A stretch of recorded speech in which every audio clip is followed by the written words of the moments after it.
Narinig ko na naman yung Marites pangalan ng babae yan eh. Parang Petra eh. No? So anyway, allegation na parang nananakot ba yung sinasabi mo? Alam nyo, mandato ng NBI yung mag-imbestiga. So kung may pumasok sa atin dito na mag-imbestiga tayo, gagawin natin.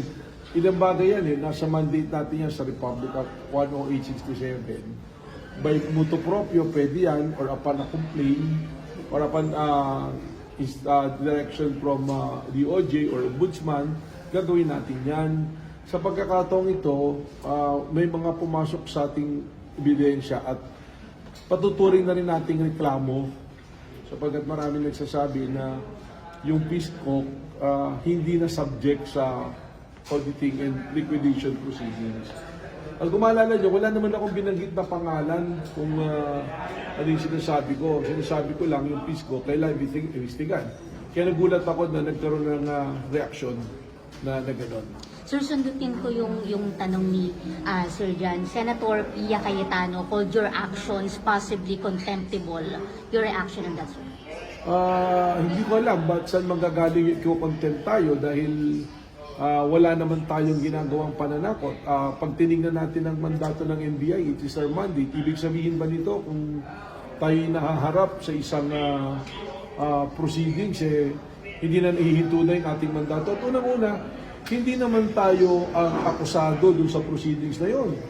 Yung proceedings na yan ay ako ay tatayo lamang testigo. At based on the pre-trial order, ako ay testigo not only for the prosecution but also for the defense.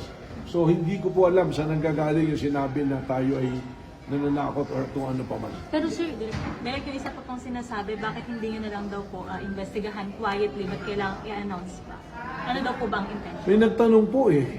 Tinanong sa akin, so kailangan ko po sagutin dahil kung hindi naman natin sasabihin, ang publiko sasabihin, tinatago natin yung mga investigasyon, ano po.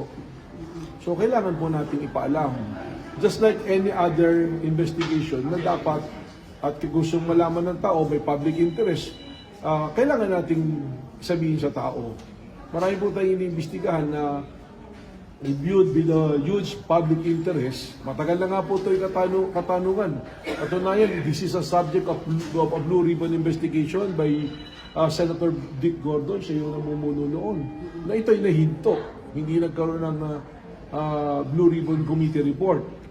So, siguro may interest yung publiko kaya may nagtatanong sa atin, ano po. Pero sir, kung may, sorry po, last na ma'am, kung may gano'n na pananaw yung isang senator judge, are you ready sir to face that possibility ang ma-contempt bilang kayo ay haharap next week bilang testigo, hindi po? Well, ano po ba yung mga rason sa contempt?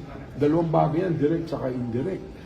Wala naman po akong ginagawa yatang paglabag.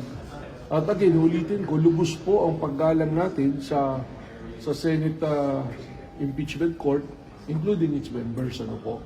Sa totoo, nakapagtaka dyan, yung pong mga judges natin, they have to exhibit the impartiality, yung pong called neutrality and impartiality of a judge.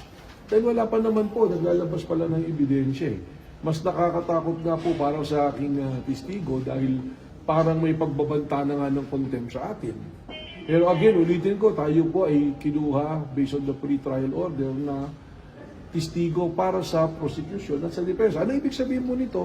Ang atin pong ilalahad dyan kung ano ang naging pong findings po ng National Bureau of Investigation sa usapin po ng impeachment, particularly on the issue of great threat and inciting to sedition.